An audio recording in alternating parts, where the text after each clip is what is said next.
கையுமே தனக்குன்னு நீ இதுவரை என்னவில்லை. சொத்து சுகம் வந்ததில்லை, ஒரு சொந்தம் அள்ளி தந்ததில்லை.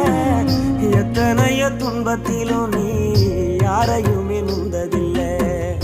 உழைச்சி உழைச்சி நீ ஓடான எழுத படிக்க நீ ஏடான நேர்ம வழி போகும் தேரான நிலச்சி நிக்க நீ வேறான அல்லும் பகலும் துயர கடலில் நீராடி என்ன ஆலமரமாளாக்குன